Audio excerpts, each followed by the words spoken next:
Okay, welcome everyone. I think my microphone's on. So I'm Tony Taylor. I'm the president of the Los Alamos Mountaineers. And this is our agenda. I'm going to talk about some updates and actually one request.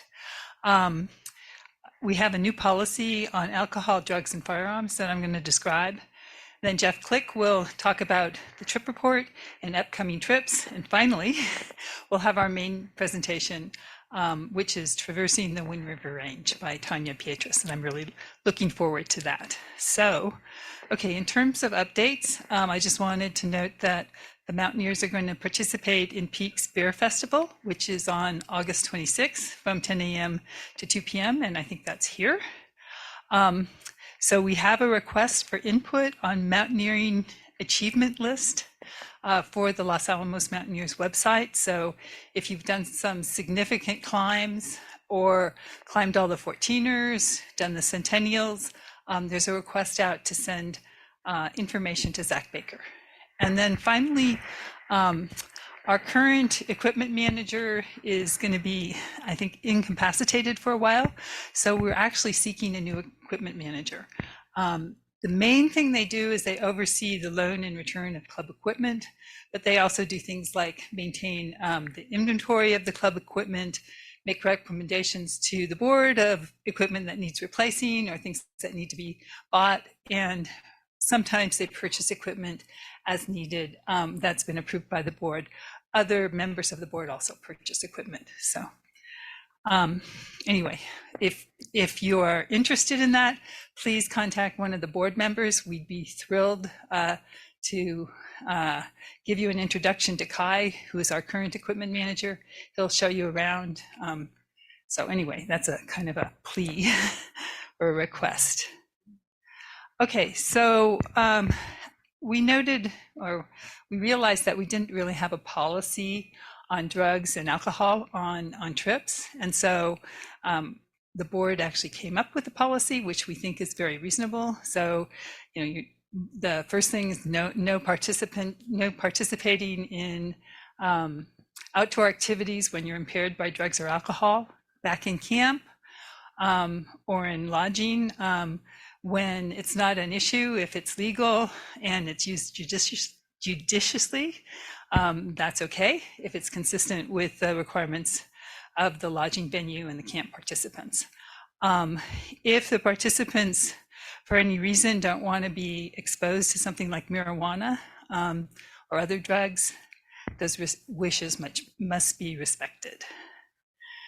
Okay, and then we also realized we didn't have a policy on firearms on trips. Other organizations like the Colorado Mountain Club, the Seattle Mountain Club, they have a policy, so we decided we needed one.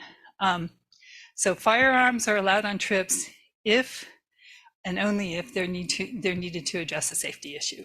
So we're not a hunting club. They're not to be taken on a trip for recreation. They must be approved by the trip leader in advance, and questions will be asked such as, how are you going to carry them? How are you going to store them? The trip leader is encouraged to consult with experts if they are not an expert themselves on firearms before making their decision. And then once approved, the trip leader will inform other participants, including in advance of the trip, including modes of carrying and so on. If the trip leader himself or herself deems it necessary for them to carry firearms, then they should inform all participants in advance. These requirements actually apply both to the trip and any other transportation to and from the trip. Okay, so with that, I think we are going. Sure. What about people who are dependent on medical marijuana? Have you guys discussed that? Sorry, can you repeat that? Yeah, the question is, what about people who are dependent on medical marijuana? I think that needs to be something that needs to be discussed in advance with the trip leader and with the participants, and when and where they're going to be using it. And I would say I can remember at least one trip where that was an issue. Yes. One comment about the firearms. There's quite a few places that we would go on trips where they're illegal to carry. So Right. you know, the trip leader and actually the person wanting to carry it need to be aware of whether it's legal or not. Yeah, actually, that is a really good thing. That's a really good point. We did discuss that, and that's why we encourage folks to talk to people who know about firearms, because I think these regulations change and vary from place to place, but it's a very important point. Yes, they need to be legal wherever you're carrying them. Okay, so with that, I guess we're now moving on to the trips and the trip report.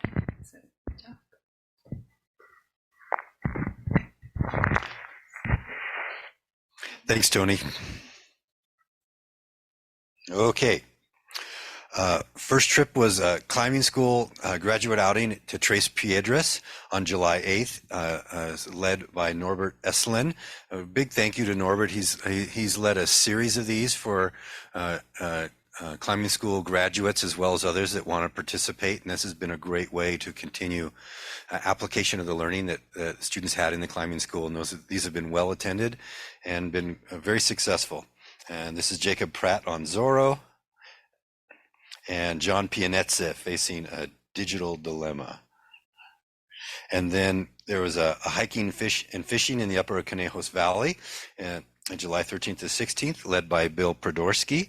And this was a lovely trip, beautiful scenery out there. There's Banksy, I think, I hope I got the right dog there, and Jackie, Kathleen, Carl, and Ginger catching some flowers and shade during a day hike. And there's Carl enjoying the scenery. Just beautiful vistas out there. If you haven't been, this is just really beautiful country there in southern Colorado. Bill also led an East Fork of the Jemez Wade hike on July 22nd, and they had 6 participants: Bill, Elizabeth, Adam, Barbara, Anita, and Sarah. Lots of lovely water features. They started at East Fork at the second crossing, followed the canyon down, and then you get to the fence where the trail climbs out of the canyon, and then they go through the fence and continued in the drainage. And Jean led a joint peak mountaineers beginner backpack to Puerto Nambe on just this past weekend. They had 5 participants: Jean, Carly, Cordell, Judy, and Sylvie. Did I miss anyone?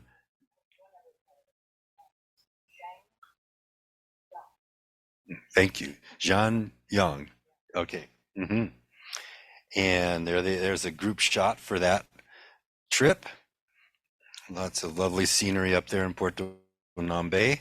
There's that crossing out of the Nambe Lake drainage. And then just last night, we had our first Monday night Pajarito Ski Hill hike, and we had 17. It was led by Ellen Mills. That was a very successful outing, and we had a veritable smorgasbord of delights. So that was wonderful. Okay, future Mountaineers Club trips and announcements. So we have a 10th Mountain Hut trip to Skinner Hut this coming weekend, and a latest update on that is there are 3 openings now for that trip. So if you are interested, please contact Kathleen Grutzmacher. That's a lovely trip you can drive into, and then mountain biking and hiking and other adventures to take around Skinner Hut. Santa Fe Baldy, I'm leading a day hike on August 5th. This is the first in a series of 3 building up to a Truchas Peaks hike. Gates Tanja, our speaker this evening, is leading a trip, Gates of the Arctic National Park. That trip is full. Summer hike along the Rio Cebolla, August 12th. The Rubber Ducky Float Trip, which is an annual favorite, normally led by Zach Baker. This year will be led by our esteemed Gene Dewart. And if If you haven't done that one, I highly recommend it. And then a Colorado 14er weekend backpack that was just posted yesterday that Norbert's going to lead up in southern Colorado. Wheeler Peak via Bull of the Woods, I'll be leading that. And then Middle Fork of the Salmon Raft Trip that Bill is leading in September. And then Achuchas Peak Circuit.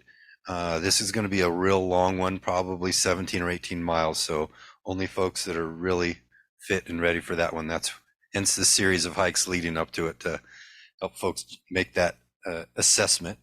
And then a walking tour of Italy in late September, Moon over the Hoodoos in late September as well. And then the annual Moab Bike Hike and Explore in early November. So lots of trips to sign up for and participate in. We hope to see some of you out there. And just one invitation again, please consider leading one trip this year for the Mountaineers. Any trip is a great option, and simple day trips are an easy way to start. No trip is too small. Please contact me if you're interested in doing that. It's a great way to welcome members into the club and to create opportunities for folks to enjoy the great terrain we have in New Mexico, Colorado, Utah. Okay. To you, Beth. Thank you.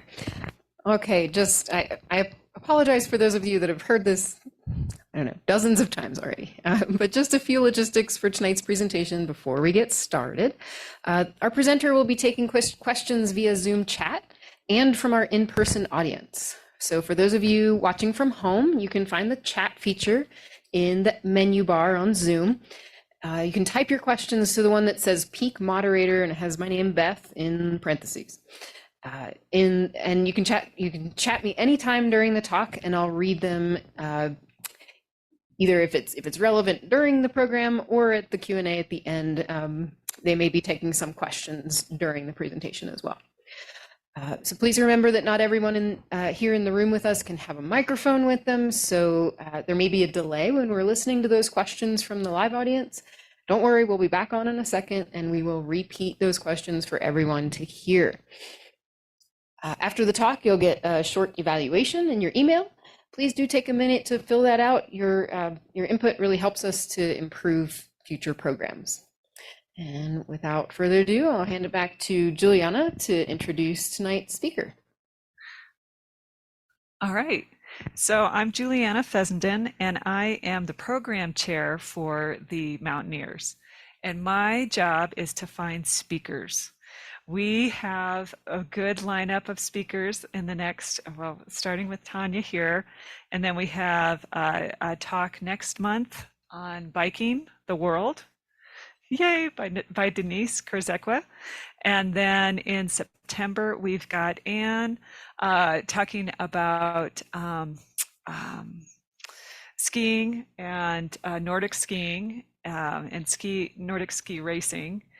And then we've got a talk on hiking, 2 talks on hiking in October and November. And then we've got our potpourri in December. And we're looking for talks, and the 10-minute talks, little vignettes, we're looking for 5 more. We have a total of 6. And so if you're interested in giving a 10-minute talk at our potpourri, and I think, is it at Fuller Lodge this year? Yay. Okay, good. So at Fuller Lodge, and it's usually do we have a date yet? No. It's often the second or third Tuesday or Wednesday of December. Please contact me, and I would love to get you talking to the Mountaineers about your adventures. And with that, I will introduce Tanja Pietras and David D'Antonio. Very good. Okay. Who are going to talk about the Wind River Traverse that they did last year.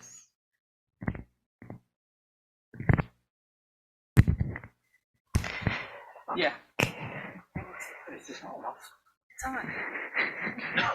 Okay, and the remote is right here. Okay, good. So let me go there. So Thank you, Juliana. Thank you, everybody, for coming out. Really appreciate it that we can share a lot of fun that we had. So Juliana just introduced David Antonio. He's a backpacking friend of mine. He lived in Albuquerque.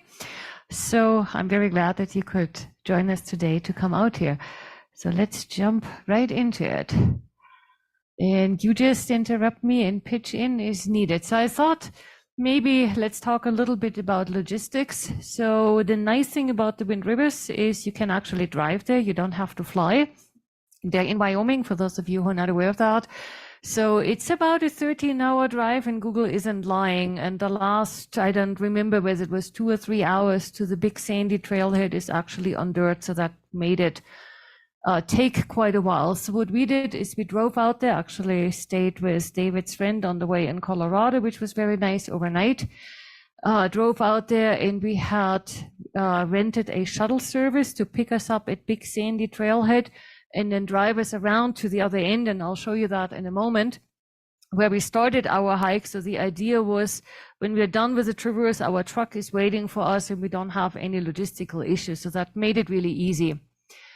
And the team was just the two of us, and I don't want to rub this in, but David is my hero. He is in unbelievable shape, and I hope I'll always be in as good of a shape as you are. Sorry about that.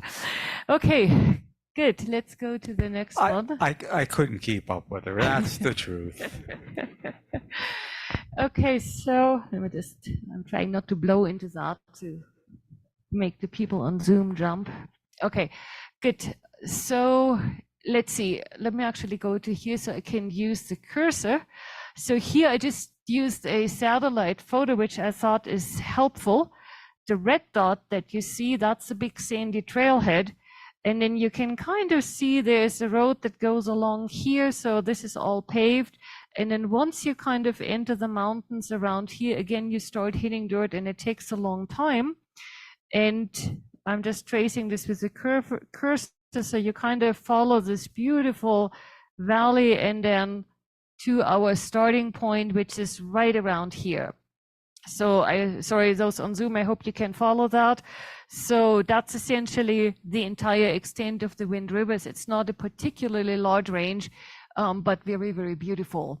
And then again, I have you can kind of see the map of Wyoming and where the other national parks are located in comparison to where the Wind Rivers are. So we're kind of in between Yellowstone and the Grand Tetons. Okay, then again, this is not exactly the route we took. You see here again, the green spot is our starting point at the Green Lakes, and then the black spot is where we came out at Big Sandy. This is a route. I just copied that from All Trails because we had our maps. We actually had hand-drawn the route in, and I didn't have those anymore. You're kind of following the spine of the mountain range. Okay, so in this picture, the upper left, you will probably recognize that's right around where the shield volcano is. There was some construction, so we got stuck there for a while, and it was just pretty sunflowers. And the large picture shows the parking lot at Big Sandy. Now, considering that you essentially have to do I don't remember exactly whether it was 2 or 3 hours on a dirt road, it was an absolute zoo. We had a very hard time even finding a spot for our truck. We had seen people parked miles down the road wherever they could pull over. So it was really pretty crazy. So it's an area that's becoming very popular. The most famous part in the Wind River is called the Cirque of the Towers. From Big Sandy, that's only about 10 miles. So it's pretty easy to reach, and it's a very popular spot. And you see the vehicles, the truck with the open tailgate is mine, and you see our gear there as we were waiting for the shuttle service. But the vehicle next to me is a Utah plate. The one on the other side is a Wisconsin plate.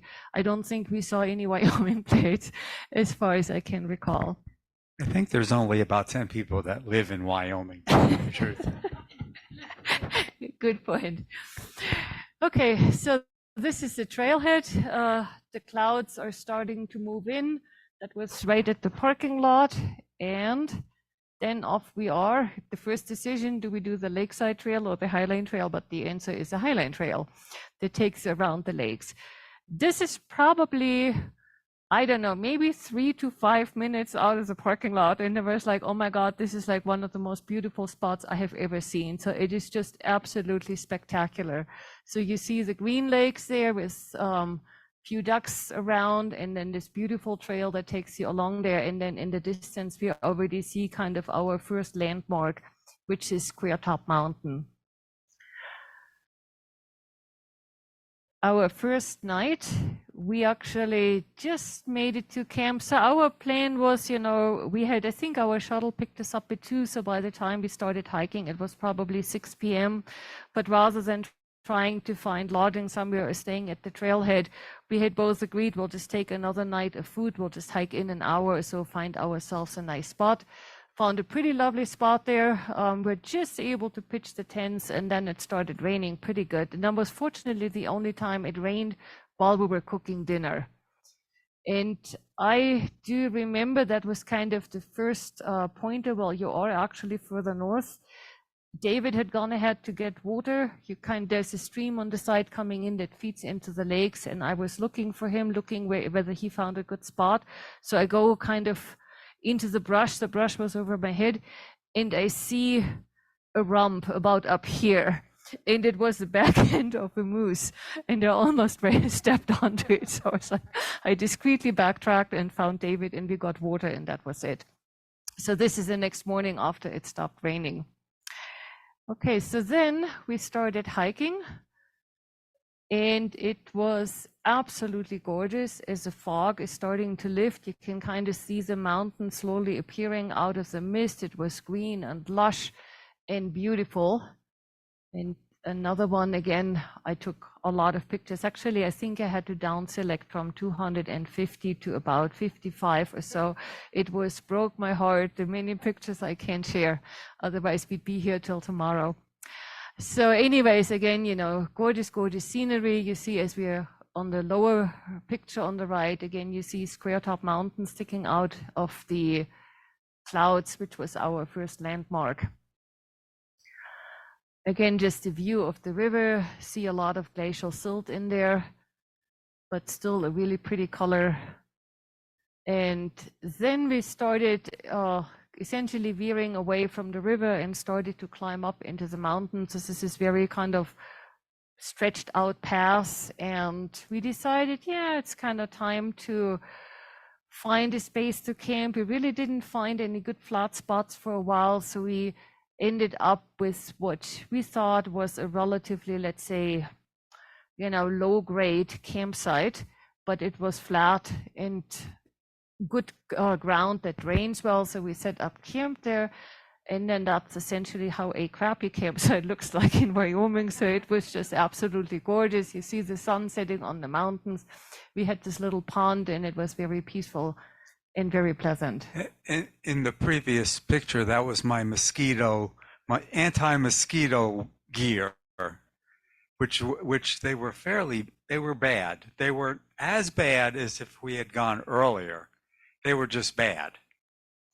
Yeah, perhaps to explain this comment, we had kind of looked at timing, what's a good time to go.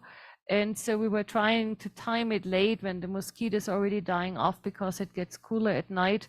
But last year was a very weird year in terms of climate. Usually it's very dry or pretty dry in August in the Wind Rivers. We had rain every single day. And of course, after the rain, the mosquitoes come out in force. Okay, so next day onwards, beautiful morning as usual. This pass was called Cube Rock Pass. I actually don't show the picture. There is a rock which really looks like a cube, so it's very aptly named. But this one was just stunning in terms of the wildflowers, just beautiful scenery.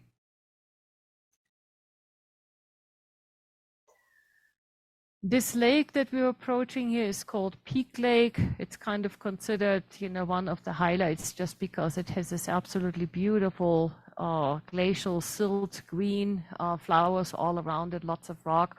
For me, this is my favorite scenery. I love to be above timberline, and I love to be up in the rocks. So it was absolute heaven. I want to show this on the screen to prepare you for the next picture. So we had to kind of circumnavigate that lake, and then we followed the valley that you see in the backdrop, and the trail kind of leads you across the slope here on the left. And I have a next picture gives us a little bit more detail. Actually, you kind of see a blow up there on the top right. The tiny, tiny little stick figure there, that's David, who is making his way across. It was very, very steep and it was quite slippery. It was actually a pretty challenging part because, you know, if you miss your step, you're just going to go swimming. But we managed to get across it, right? And so then we followed that valley that you see in the backdrop. And here is where things started to get interesting. Let me say, before we got there, one of the things I realized is that's why they call the Green River green. Because up until then, the Green River was this muddy mass that's all I ever saw. But it really does have a greenish tint, which when we get to the other side, when we get to Titcomb Basin, it's more blue, which is very interesting. Must be some kind of mineral or something on that side. So after Cube Rock Pass, that was the first major, and finally it turned out also by far the most difficult pass we crossed, and there was a reason for that we'll get into in the next few pictures.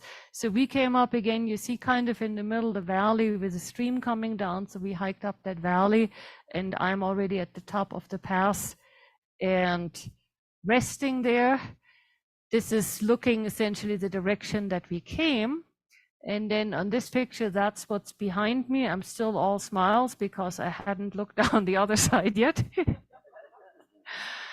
And let's go to the next picture. This is already on the other side. We had this very large snowfield that we needed to traverse. It actually looks very moderate on this picture.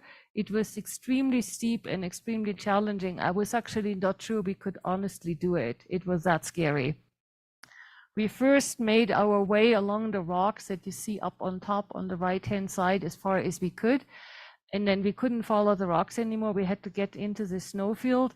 You see there's boulders down lower, so you really don't want to lose control. And we first decided, okay, we're just going to try to hike. We didn't have crampons, I should mention that, to hike it. And I put one toe, it started sliding, so that wasn't an option. So eventually what we ended up doing, we slid on our butts. And even that was really, really, really scary because you picked up speed quite quickly. And David you had hiking poles, I think, right? And with the hiking poles, he could brake better. I was braking by essentially spreading out my fingers and raking them through the snow. Afterwards, my phone didn't recognize me anymore because I had lost my fingerprints. And he stopped me twice when I said, David, I have to run into you. I can't stop. It was really, really scary, but we made it, obviously, since we're here. It was a little unexpected.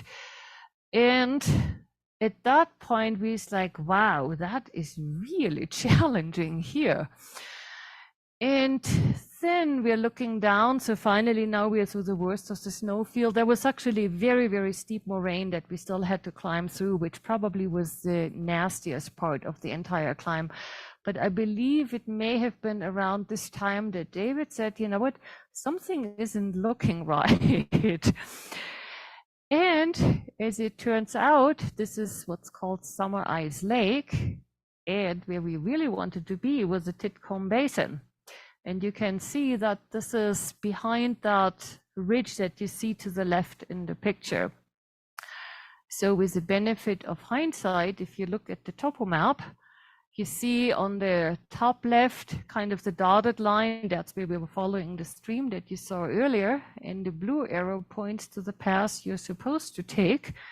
And the red arrow is the one that Tanja went up. So in essence, we went up the wrong path. Actually, looking at the topo lines, I'm not convinced that the other side was significantly easier, but we did end up in the wrong valley, which in some sense actually turned out to be a blessing, because I believe, to me, it was the most beautiful spot, the most beautiful camp on the entire trip. So yes, it was a fabulous mistake. It really was. It was perfect. It's what we needed to do, because it was gorgeous, and it also set us on the path the rest of the way. That's absolutely right. We also really were fortunate. It was the only day it didn't rain in the afternoon. And when we were climbing up this pass, I mean, there were refrigerator sized blocks, and you kind of make your way through them, and everything was shifting. It was so steep that even these large blocks didn't feel stable. So it was super, super scary. But we lived to tell the tale. And I think at this point, I'm not sure how to interpret David's expression. He seemed a little annoyed, even though he never ever shows it. He's the best hiking partner you can imagine. But I was exhausted, totally and completely exhausted. But I think he had second thoughts about hiking with me. We had another 5 days. There was no second thinking involved at all. And I was not going back the way we came. That was a definite. But here you see our campsite. So David actually found us this nice little spot because it was so rocky. It was hard to find something, but we found this spot. And you see in the foreground, there's a little bit of stuff on that boulder. That's where we cooked our dinner. And we had this absolutely gorgeous view. Again, in the backdrop, you see the pass that we came down. And now you can also see this moraine. That was quite challenging. But to me, it was actually ended up being the most beautiful campsite that we had the entire trip. Where we camped, that was the only spot that was without rock and dry enough, because everything was, moss and water everywhere, and then rock. That was the only spot. But again, that's my absolute favorite terrain. It was gorgeous. We had this beautiful illumination of the mountains with the setting sun and our great summer ice lake in the foreground. So it was just absolutely spectacular. And essentially where the illuminated mountains are straight down there, that's where the Titcomb Basin is. So the next day we hiked around the lake. We had to climb over this little buttress, make our way down, and that worked all really well. Yeah. A really nice thing about it was that we had it all to ourselves. There was no other crazy people would have ever gone down what we did. And we had it all ours. It was just wonderful. Yeah. So again, on this picture now, you see on the right-hand side, the green shimmer. Again, this is like the end of Summer Ice Lake. And then in the backdrop, the lake. That's one of the lakes of Titcomb Basin, and we just had to climb down the slope on the left, which was relatively easy. There was lots of grassy spots, and we found this little Japanese garden on the way down that somebody had set up for us. And finally, we made it into the Titcomb Basin, and now we were essentially delayed by almost a day because it took us, I think, 7 hours to climb up this pass and to get down on the other side, and that's something that we hadn't really planned for. I think it was more like 11 hours, but it was a long day. So again, the Titcomb Basin is probably one of the more famous areas in the Wind River, and it is just absolutely phenomenally beautiful. So now we are picking up the trail again. We knew we would, and it's right there. And this is the uppermost of the lakes, and it's a string essentially of 3 lakes that just are down this valley that you see in front of you. Just very, very beautiful scenery. This is one of the lower lakes. I don't remember if it's the middle or the lowest one, but again, just gorgeous backdrop of the mountains. And so finally, this is called Island Lake. That's where we intersected more or less with the Continental Divide Trail, the CDT. And at that point, we made the decision because our route that we had originally picked would have been about 65% or so all off trail. And of course, it takes a lot longer to move, right? It's pretty, on the trail, you can really haul. But if it's route finding and then obstacles, boulders, and jump crossing streams and whatnot, it just takes a lot longer. And now that we had lost a day, we decided to change plans, and rather than taking this off-route trail that we would just hook up with the CDT, and follow that. We had the route beautifully planned out, but fortunately David had brought the large National Geographic map so that we could see essentially where, I think we followed the CDD maybe for 3 days or so, and then we hooked up with our original route again. And so that was the point, the decision point where we hooked up with the CDT. The rain was another thing that we had to take into consideration because it was so wet, and we had all these passes to go over that had no trails. Every day other than that wonderful day, it did rain. So it was a really good decision on our part. On on trail, it's easy to do whatever, let's say 12, 14 miles a day or so, but on cross country, you're just not moving that fast. And so we didn't have enough time then, since some poor soul had to go back to work. So this was a night, we hiked, and then you can already see, the sun is setting. We needed to find camp. And one of the things I love in the Wind Rivers is just like, we had been, now you see we're a little bit lower. So the original route would have been higher in elevation. Much of the CDT is around 10,000. So you're just kind of skirting the timberline. Sometimes you're a little below, sometimes a little above. But of course, when you're moving through forest, it's harder to find good campsites. And also I should mention there are grizzly bears up in the Wind Rivers. Not too many. There's grizzly bears, there's moose, there's black bears. So you kind of have to watch out a little bit. And back to Island Lake, which was that lake you just saw, if anyone is interested in going to Titcomb, there's a trailhead that goes to Island Lake, and that's how most people, and there are quite a number of people in the basin, that's how most people access it. I don't know how far it is from the trailhead to Island Lake, but that's the typical way that people go when they want to access Titcomb Basin. And so that was a rather busy area because we were closer to a trailhead. Titcomb Basin is rather famous. And again, as soon as you get away to the uppermost lake, we had it all to ourselves. So you can kind of avoid that. But I think also the Wind Rivers, they used to be considered very remote. They have become quite popular. The internet is the problem. So the beautiful thing about the Wind Rivers is you see a campsite and you think, I think that'll do for the night. And then you look for water because there's going to be water nearby. Here we do it the other way around. First you find water and then you pick your camp depending on where there's water. So it made it super easy. So we're setting up camp there. And it's usually, you see my laundry in the foreground. I did my laundry, and then David took a walk into the woods, and as he's gone, this moose walks into our camp. I actually didn't get a picture of it. It was much closer to me, and it was looking straight at me, and I was like, oh God, am I supposed to stare it down, or am I supposed to look away? How the rules are different for bears, and I couldn't remember, but fortunately, I kind of started to retreat, and then it was just interested in munching its dinner, and finally it turned and started to wander off. You see right a little bit to the right of the moose, you kind of see a trail marker, and down there was a stream. So it's really like, you find yourself a campsite and then you look for the water and you're going to find it. So it makes it very, very pleasant. Okay, so this is the next day. And here we had a bit of a surprise because the trail just ended. And it's like, where's the trail? We look left, we look right.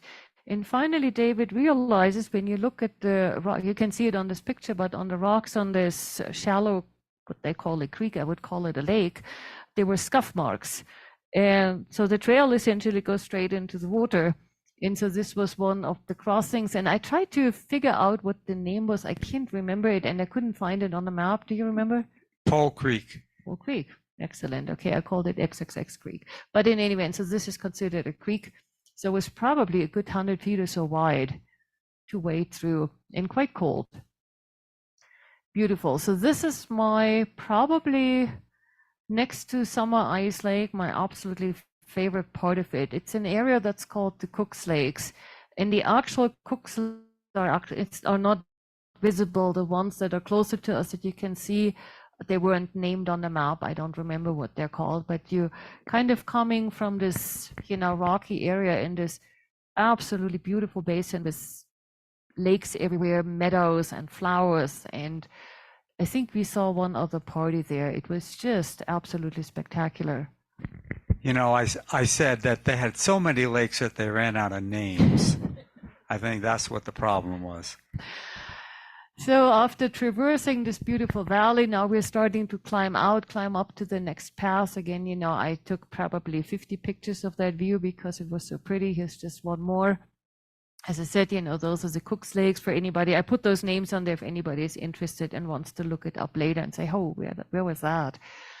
And again, this was a day where it's very damp at night. You know, you get a lot of dew. So typically in the morning, our tents were totally soaked, even if it didn't rain.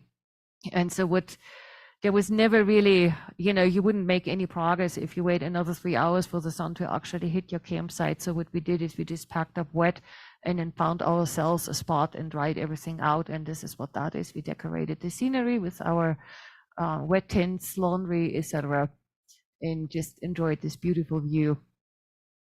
And this is looking into the other direction on the pass, and I believe I put a name on there. So to the right is Mount Baldy. I don't remember if the pass is actually called Baldy Pass. I just gave it that name. And again, you know, looking into the distance, and now you can see on the horizon to the left, you can see some peaks starting to stick out. And so we were essentially traversing this flatter area and then popped out behind the chain of mountains that you can see. This is one of the Pipestone lakes. Again, I mean, there are lakes everywhere, so very, very nice. And we were kind of discussing whether to camp there, and then it started raining. And so we put on rain gear, and then I was kind of, and then it stopped raining, of course. When you put your rain gear on, it automatically stops.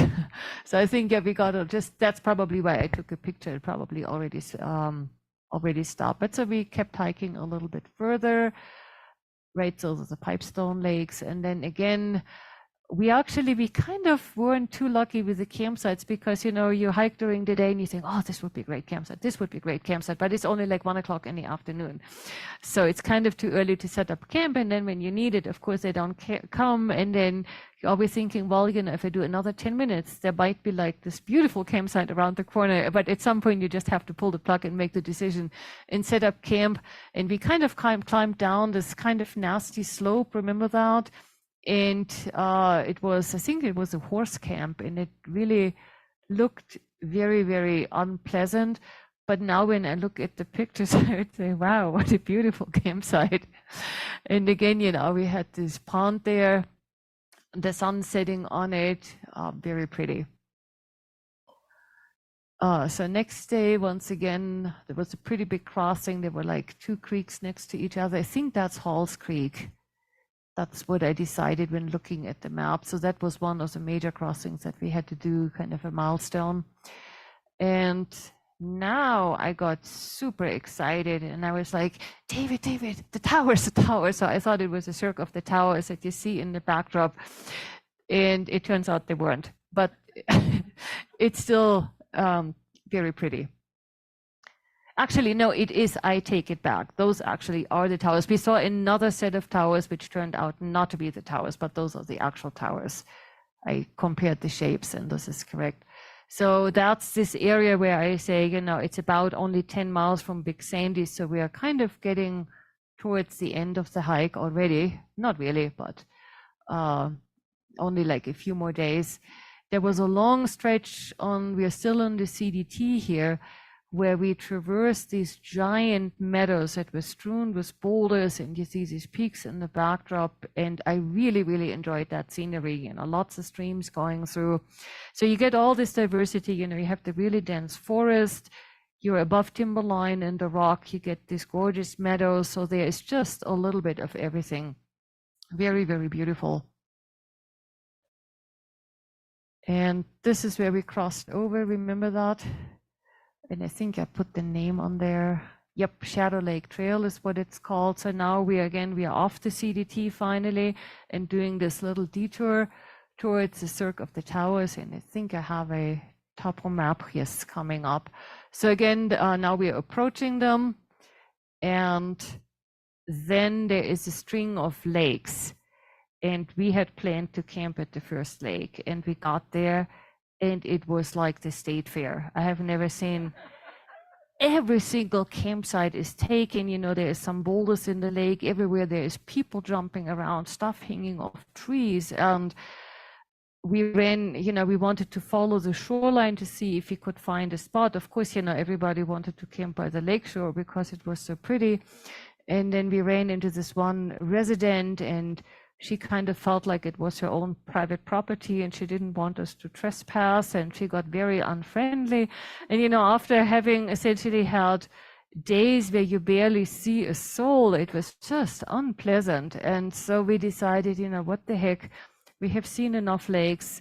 And so we just came across this really nice meadow with this nice view of the mountains. And as I said, there's always a stream nearby somewhere. So we camped there, and this is close to a lake that's called Billy's Lake. Yeah, and that's the back end of the cirque. Yeah.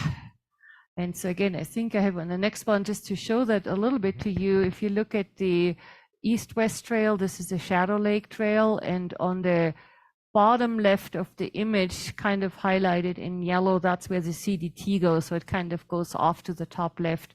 And so we took this connection trail that you see on the upper half on the far left on the edge of the image, crossed to Shadow Lake. And then I think I have it marked here. This is actually the area which is known as the Cirque of the Towers. And you see the route on red where we followed it as Shadow Lake. That was the one that was like the state fair. So we kind of camped in between the two lakes, between Shadow Lake and Billy's Lake. And then you see the other two lakes. And on the top right, you see marked Texas Pass, which is that we traversed and then dropped down into this basin where you're surrounded by the towers. And the lake where it says 0.4 miles, that's, I believe, Lonesome Lake, if I remember that correctly. And then also, actually, let me show this with the cursor here, just to kind of give you an idea so they can make the relationship to the photos that you see. So Texas Pass right here took us into the basin, and then we took Jackass Pass back out of that basin of the Cirque of the Towers. So this is as we are approaching Texas Pass. We are still on the north end of it by the lakes, and the trail goes essentially up through this field of debris that you see right in this little notch where the pass is. And that was the last lake. And it turns out the last lake, there wasn't a single soul there. So we could have beautifully camped out there, but of course you don't know that.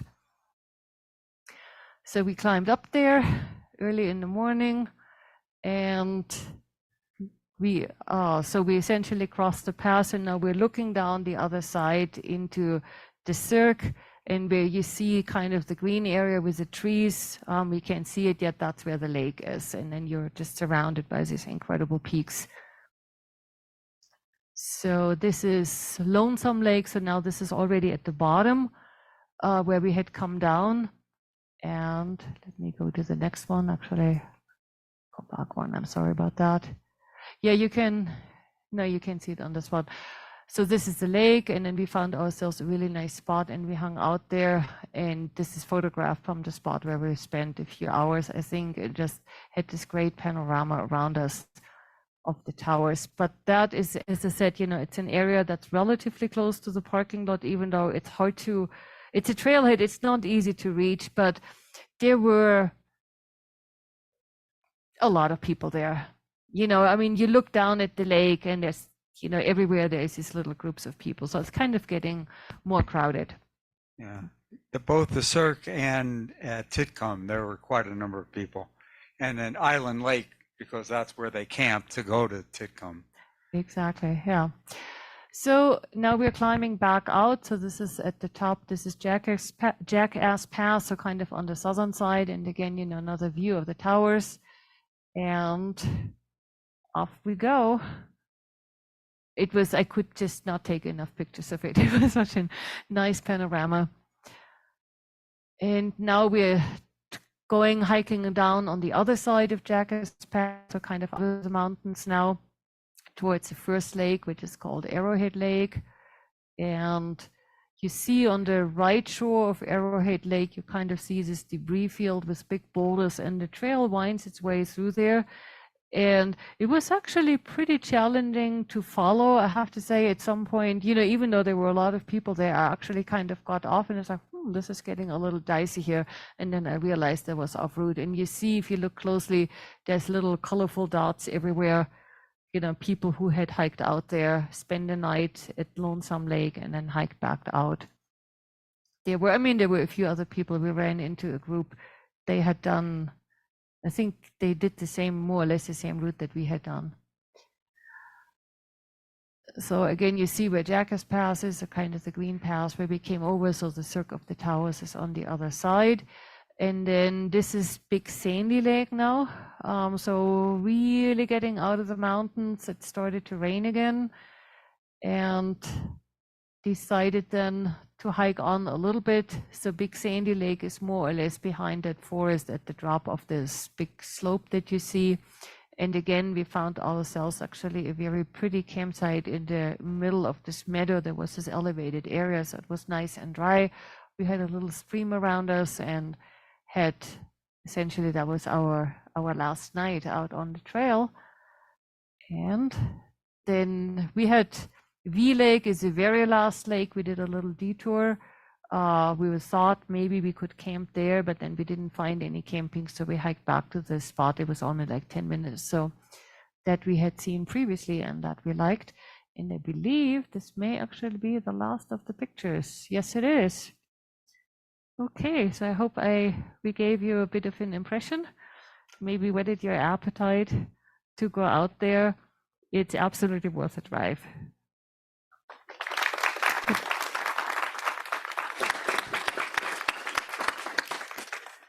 Thank you, thank you. We can start with a question in the room, or I can jump into the questions that came on online. Anybody? All right, I'll start here. So a couple of questions first about the logistics of the shuttle. Somebody asked, did you reserve in advance? Did it run on a schedule? And somebody else asked about its reliability. I'll let David answer because he's the one who did the reservation. Yes, reservations. It was very easy. They were early, which, you know, we thought was fabulous. A half hour, 45 minutes, something. Yeah. It was, you know, it wasn't super early, but it was early, which was good. And they, you know, they were right there, and they took us to where we needed to be. I would say it was a really good shuttle service. And Do you remember how much we paid? No, it was I don't remember. maybe $300 or so Something. for the It two was of us. reasonable. Yeah, but it was a good 3-4 hour or so drive. Yeah. So it seemed very reasonable. Right. Out the dirt road, across the paved road, back to a dirt road. It took quite a long time. So yes, out of what was the town? Pinedale. Pinedale, yeah, out of Pinedale. So with the shuttle service, it looked like all the parts were different parts. How did they for vehicles? The shuttle came in, it was a loop. The parking lot was a loop. But when we came back, and of course, vehicles had shifted, others had pulled out and pulled in, and we were locked in pretty good. So it took us quite some maneuvering to get out without, you know, scratching or denting anybody else, which we managed to do. But without a spotter, it would have been actually quite challenging to get back out. It's super, super busy, at least when we were there. And back to the shuttle, if I remember correctly, it was up to 4 people, the same price, and then they started charging more. Because originally we had 5 of us, so it was going to cost us more. But we ended up losing 3. In one fell swoop. Yep. Yeah. They had been backpacking, I think, and they were in the Healer a few weeks before, and they realized they felt like they weren't up for a long backpack like this, so they dropped out. They were smarter than me. Okay, kind of another follow-up. What was your mileage and time or days count? I think the longest day we did was probably 14, 15 miles or so. We pretty much hiked all the time. You know, we got up, I think we never really pushed it super hard, but by 9 o'clock, the latest, we were on the trail. Probably most of the times, I think we were on the trail earlier than that. Yes, yeah. And as we went along, we actually got up earlier because we realized we had some major miles to make up. We had to make up time, yeah. Yeah. And I think the day that the day of the best worst mistake was the longest day. It Yeah. certainly felt like the longest day. even though, of course, in terms of distance, we didn't It cover wa- that much. It was right, maybe it was only not 7 or very 8 miles. far, but it took Yeah. forever. But so I think in terms of distance, probably that was the shortest full day that we had. Yeah. And then our first day, you know, it was only like an hour and a half, and our last day was also only like an hour and a half. So we really actually did the thing in 5 days, more or less. And it was, the total is about 86 miles. So I did actually lose a little bit of weight. So we got a good workout for sure. Tony. So I have two questions. One is, what was the percentage of off trail versus on? Since we decided to do this change with the CDT, we really had only the second day was off trail. And that was off trail. I mean, the trail kind of petered out as we were climbing up that drainage. Yeah, I think, you know, the official trail probably ended at was the Peak Lake. Yeah, I something like think that. so. So maybe in that case, maybe 10%, I would say maybe 8 miles or so that we did off trail. The original plan, we would have done about 60% off trail. And after that experience, we realized there was no way we had enough time to do that. And the other question I had, did you see climbers? Or were you like, We did run into one group of climbers and they were setting out to climb Gannett Peak. And that's a technical climb. So, but we saw them on the trail, they were still on the approach. And I believe those were the only climbers we saw, even though there's a lot of beautiful rock out there. It's just, yeah, you have to get there and haul your gear out there. All right. Was the snowpack different from usual or from what you expected, like the rain? I would not think so. I mean, those snowfields up there, they're permanent. They don't go away. So of course, you know, one of the decisions we had to make was like either you go before the mosquito season hits in, but then you may run into late season snow, or you kind of go at the tail end of the season before it starts snowing again. And typically, I think it starts snowing there in September on average, you know. So I think that was probably relatively normal. It was just, let's say we were a little bit unlucky that it rained on us almost every single day, but the one we crossed the pass. So we really lucked out on that. That would have been very challenging to do in the rain because it was already quite slippery. You know, I did check before we left. I did check snow levels around. There was no sight there in the winds itself, just a little bit north, and it seemed like a rather average snow year. So we, of course, had planned ahead, and right when we looked at the original route that we wanted to take, we knew that there was one very large, was it a snowfield or a glacier? It was actually a glacier that we would have to traverse, but you would have traversed it essentially at a single elevation, so not going up or down, which makes it a little bit easier. And so we had debated, you know, should we bring anything? Well, you know, on a glacier, microspecs are not going to do you much. So you actually need real crampons. And then we decided, well, you know, we're not the only ones doing that. We can probably somehow wing it, and decided not to take any gear because we simply didn't want to haul it around for the, you know, we were out there 8 nights total or 7 nights? 7 nights, I think. 7 nights, 7 8 days, nights, counting yeah. that the little 2-mile Right, first day. yeah. Yeah. And that's why we ended up on our butts sliding down the snow. It all worked out great. Yeah, there was another snowfield at that descent where we could have climbed to the boulders, but it was just so exhausting and so slow. And we were really wiped out at this point. We just wanted to get down and wanted to get to the lake and to camp, that we then deliberately went out on the snowfield. But of course, at that point, it was rather level. It was, just a gradual slope. So it was pretty easy to do. And it turned out to be much, much faster than, climbing through the talus. We were talking about that. It was sometime in August, and I am actually wondering, because since Gates of the Arctic, I'm leaving on August the 10th. I believe it may have been almost exactly the same dates, like August the 10th to the 20th or something like that. Yeah. So it was, we kind of, as I said, we tried to weigh mosquitoes versus first season snow. We didn't want to go, right at the boundary when it starts snowing, so we kind of moved it backwards. So I think, second half of August. I think it was the third week of August actually now. Looks like the 14th when we started. Sunday the 14th. Mm-hmm. So yeah. Yes. On the day that you went the wrong way, at what point did you realize you were not on the right trail? I think when we saw the lake that wasn't supposed to be there.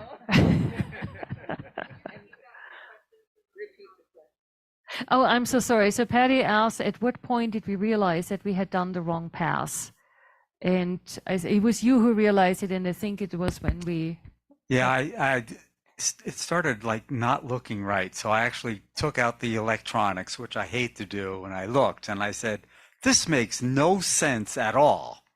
And that's kind of when I said, Tanja, this is not looking like we're supposed to be here. Essentially, at the very top end of the creek, we ran into one other hiker, and we all kind of filled up our water bottles. And suddenly I didn't see that person anymore, but I didn't see him above us. And I was like, where did the guy go? He must be going the wrong way. Right. Yes. So at that point, it would have been really, really smart to take the compass out, because the separation, on that short distance, it was actually just probably, 2,000 feet or so that we were off the route. It was really not that much. So it's an easy mistake to make. I just looked, okay, the drainage is coming down. We more or less follow the drainage up, and we're going to hit the pass, and you see the pass up there. But it was hidden from view was this other pass.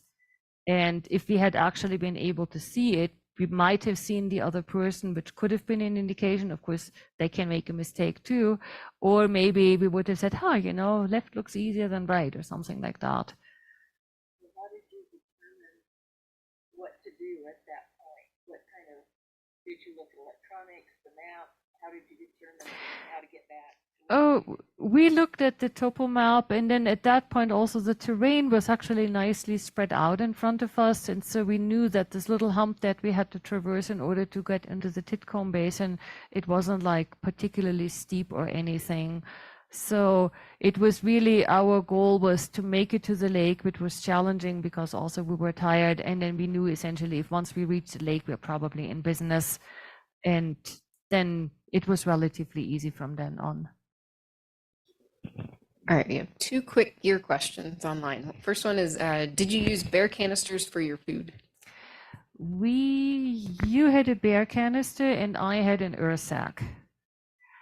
We did actually perhaps, I don't have to repeat the question because you just used the microphone. The other thing perhaps of interest is we did decide to use bear spray because there are grizzly bears. With black bears, of course, you pay attention, you take good care of your food, and you don't, spread food residue around and things like that. So just regular stuff. But I wouldn't usually carry bear spray when it's just black bears. But with grizzly bears, I was worried. So we carried it, and I don't even remember, is it a requirement in the wilderness area? I don't think so.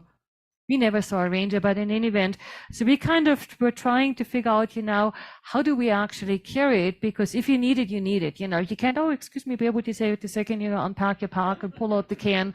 So you have to have it ready. And so we had a little holster for it, and, you're kind of trying, it kind of gets in the way. And so I finally ended up carrying it down here. And there was a very funny moment. we were in this wooded area, so there were trees that you could really not see very well, and the trail kind of wound around this giant group of trees, so you couldn't see what was on the other side. So I'm walking, and suddenly I hear the sound. So essentially my hand went onto the trigger, I was ready to pull out the beer can. And then a moment later, there's this other hiker coming out, and he also has his hand already in the can. And so fortunately, we didn't spray each other. But that is, I think, is definitely recommended. And obviously, take good care of the food.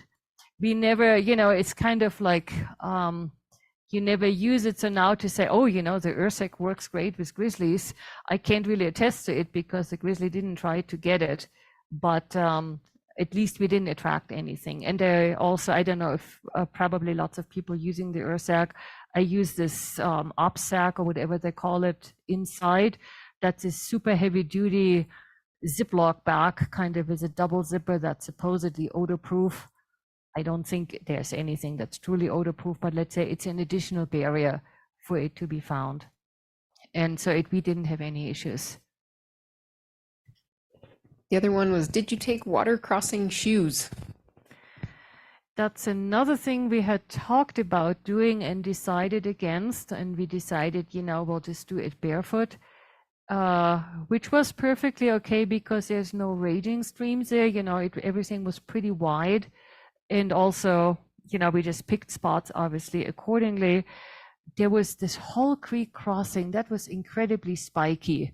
So that was a bit unpleasant. But we also made the decision, some people just hike through the water and then deal with having wet feet. We both decided, no, we don't want to do that.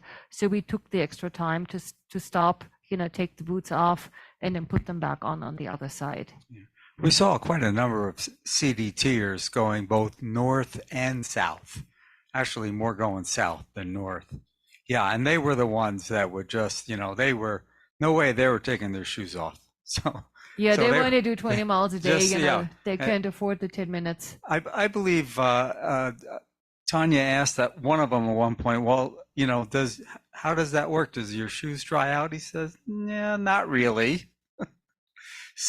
So if you like wet feet, that would be the way to go.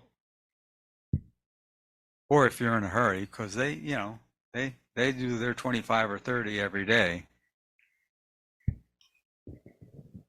Okay, anybody else in the room here? Okay, I'll keep watching for questions if there's anything last minute, but if that's everything, I'll just say thank you again to Tanja and David for sharing your Wind Rivers Traverse with us tonight. You're welcome. May I actually make one little comment since Rick and Robin are here in the audience? So for the Gates of the Arctic, we had a lot of discussions and we kind of went from one option to the next option. What are we going to do about shoes and crossings? So one philosophy is, you try to keep your feet totally dry and you wear super, super heavy boots. We kind of, initially we were down that route until we realized like each boot weighs like 7 pounds. So that made us rethink. And then the other extreme, you just take really, really lightweight, very quick dry, non-Gore-Tex type boots, and you just expect them to get wet.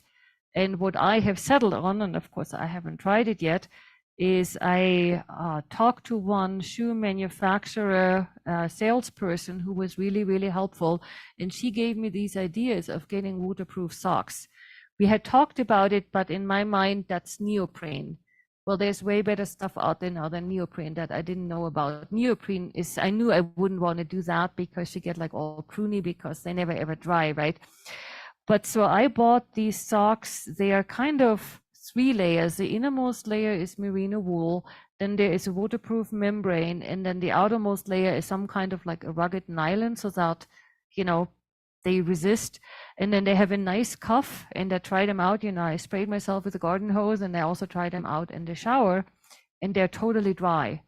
And then I did try them out on a backpack here in New Mexico where it was really hot because I wanted to see, of course, waterproof and breathable, we all know it really doesn't exist. You always compromise on both sides. So it was very hot outside and I was wearing these socks, not going through water. I just wanted to see how do they do, do I get blisters and whatnot. perfectly fine. So they're absolutely amazing. I mean, they're like $50 a pair, but so that's kind of the approach now that we're taking for Alaska, that because I think there will be so many stream crossings, you know, we would be wasting a lot of time just taking boots on and off. So we're going to try for that. And then we all bring a second pair of camp shoes. So because the boots will probably be wet in the evening, they will probably not have dried out, even if our feet stay dry, so that you don't have to walk around, you know, with wet shoes in camp. So that's what we decided on doing, and we'll report back to see how it worked. So in hindsight, you know, this might have actually been a good combination also there. If you want to, yeah, if you want to cover a lot of mileage, if you have time, it doesn't matter. You can just change them out.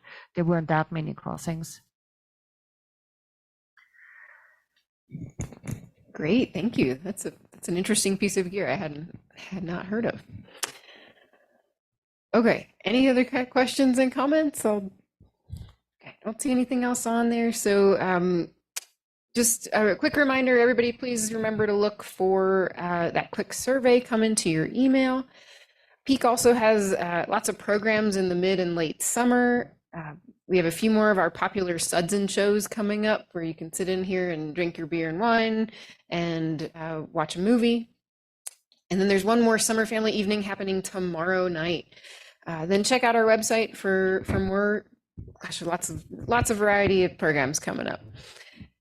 Thanks again, everybody, for joining us, and have a good evening.